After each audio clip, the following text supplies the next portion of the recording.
Oh, j'ai mis. T'arrives à voir là? Ouais.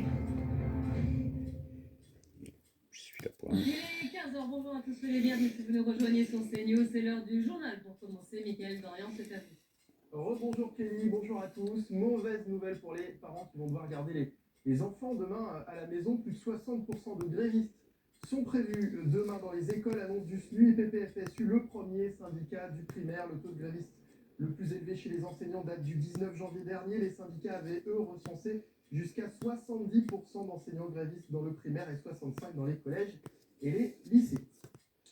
Forte mobilisation également dans les raffineries. Demain, la raffinerie de Donge, en Loire-Atlantique notamment, sera bloquée demain dès 5h30. Écoutez le secrétaire CGT Total Énergie du site de Donge.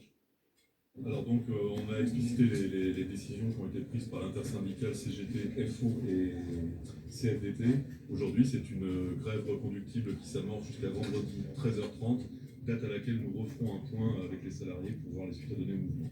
C'est-à-dire qu'elle commencera à partir de demain matin 5h, plus aucune goutte de carburant ne sortira de la raffinerie, ni n'entrera, ni par pipe, ni par wagon. Je fais foutre la barbe. Et alors qu'au Sénat, les débats se poursuivent autour de la réforme des retraites, les sénateurs ont voté aujourd'hui la création d'un nouveau CDI pour favoriser l'emploi des seniors. Sur place, on retrouve Élodie Huchard avec Charles Baget. Élodie, il s'agit d'un amendement adopté contre l'avis du gouvernement et malgré l'opposition de la gauche.